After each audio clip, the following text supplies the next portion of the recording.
In terms of the kinds of decisions that came from the expert panel about recommendations to the Parliament, about the kind of referendum and how that's structured, I believe it's very early days yet to make some decisions about whether we should have a preambulatory inclusion or whether we'll go to a vote on full inclusion in the body of the Constitution. I really appreciate personally the kinds of discussions that we're able to have as a nation about where we hold our Aboriginal and Torres Strait Islander peoples as the original occupants of this country. I believe that others, people who are part of the first peoples of this country, would vote yes if it went to a referendum just on the preamble. We believe it's important to keep taking steps forward.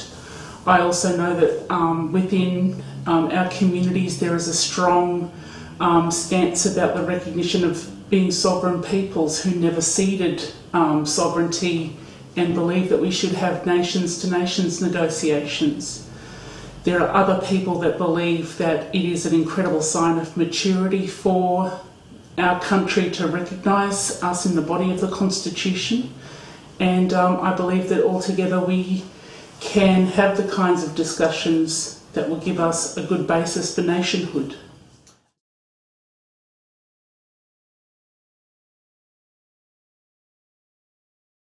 As well? Absolutely.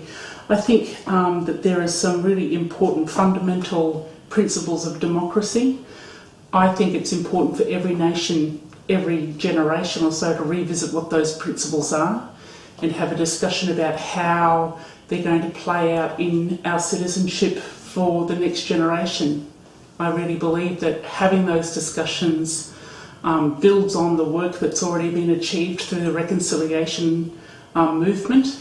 I believe that there are lots of people's movements in Australia that are happening and that have got us to this point where we can have these honest, truth-building conversations around social justice, and I'm very excited about where we go.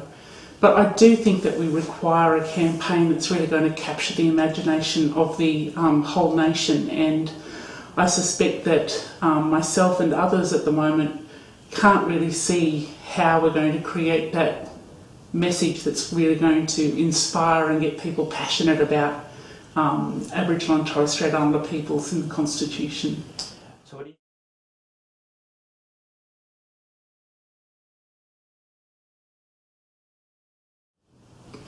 One of the things about Australia that I appreciate and value is that we're probably one of the most diverse places on the face of the planet, and mostly it's been achieved peaceably.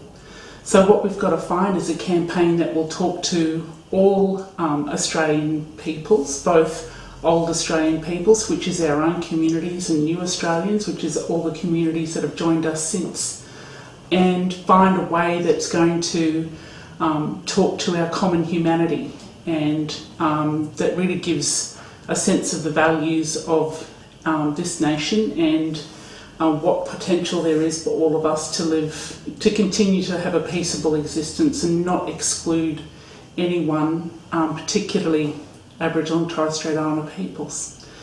And I think for the past 31 years the Constitution hasn't been reformed. It's the longest period of time where we haven't had the chance to reform it in any way, shape or form. A number of referendums have gone up and failed. But I think it would be very remiss of us as a nation to go to a referendum and not be guaranteed of absolute overwhelming success.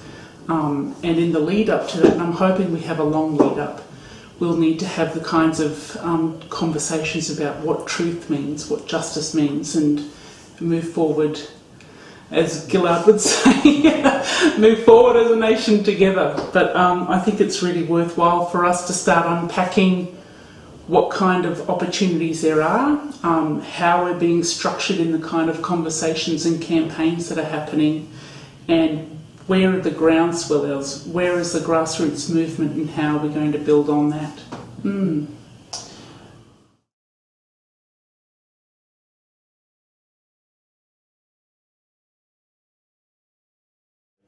that could be time? Absolutely.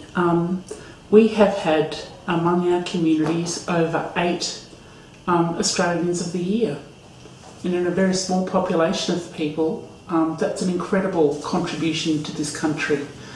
We also have among our number now barristers, lawyers, doctors, nurses, health workers, marine biologists, dancers, we have professors, we have lecturers, teachers, all different kind of professions, and that is becoming the norm, particularly within the generation just below mine.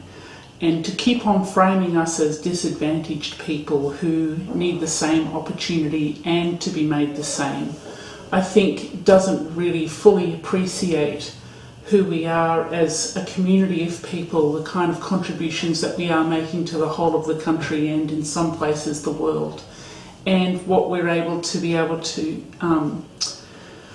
where we want to go to, and what our aspirations for Australia as a nation is. And I think that there's much more opportunity for our voices to be heard, and I'm really hoping that we can be heard well, and that people are able to sit down and rethink and reconsider what their perceptions of Aboriginal and Torres Strait Islander people are, and understand that there have been times in history where we have stood firm together, particularly during wartime, and during times of peace, that there are real opportunities to stand together as well. And so I'm hoping that this reform process allows for those deep and rich, very personal stories to come to the fore, and that all of our aspirations can be heard together.